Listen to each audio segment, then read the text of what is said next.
America की silicon valley में काम करने वाला आरव शर्मा एक भारतीय सॉफ्टवेयर इंजीनियर था। कई सालों की मेहनत के बाद उसने एक बड़ी टेक कंपनी में अपनी जगह बनाई थी।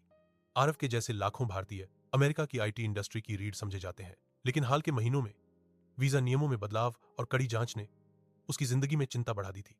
ऑफिस में हर मीटिंग के बाद कैंटीन में एक ही बात होती, अगर वीजा रिजेक्ट हो गया तो क्या, अगर डिपोर्ट कर दिया गया तो। कुछ दोस्तों को तो वाकई वापस भारत लौटना पड़ा। किसी का H1 वीजा नवीनीकरण में अटक गया, किसी का ग्रीन कार्ड सालों से इंतजार में। आरव सोचने लगा, हमने सपने यहां सजाए थे, क्या उन्हें वापस पैक करके भारत ले जाना पड़ेगा। अमेरिका पर प्रभाव। भारतीय विशेषज्ञों के जाने से कई कंपनियों में स्किल गैप पैदा हो रहा है। प्रोजेक्ट्स की गति धीमी पड़ रही है। स्टार्टअप और उभरती तकनीकों में नवाचार इनोवेशन पर असर दिखने लगा है। अमेरिका हमेशा से दुनिया के टैलेंट को आकर्षित करके आगे बढ़ा है।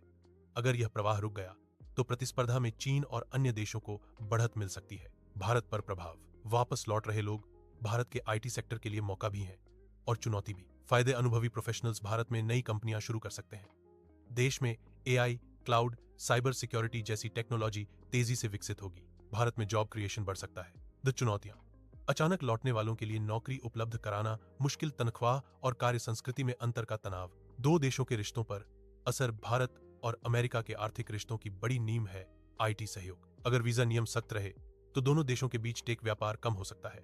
कंपनियां प्रोजेक्ट्स को यूरोप या एशिया में शिफ्ट कर सकती हैं, लेकिन साथ ही यह भी संभव है कि अमेरिका भारत में और ज्यादा आउटसोर्सिंग करे। भारत वैश्विक टेक हब बनने की दिशा में और मजबूत हो। भविष्य कैसा हो सकता है। आरव अपनी खिड़की से शाम का सूरज देखता है और सोचता है, जहां टैलेंट जाएगा भविष्य वहीं बनेगा। अगर अमेरिका दरवाजे खुले रखता है तो वह दुनिया की टेक राजधानी बना रहेगा। अगर भारत अपने लौटे हुए प्रतिभाओं का सही उपयोग करता है तो वह अगला सिलिकॉन वैली बन सकता है। दोनों देशों का भविष्य इस बात पर निर्भर करेगा कि वे सहयोग को चुनते हैं या पाबंदियों को। अंत में आरव अभी भी आशावादी है। वह मानता है कि भारत और अमेरिका दोनों मिलकर ही तकनीक, रोजगार और नवाचार का भविष्य तय करेंगे, क्योंकि असली ताकत वीजा मुहर में नहीं, दिमाग और सपनों में होती है।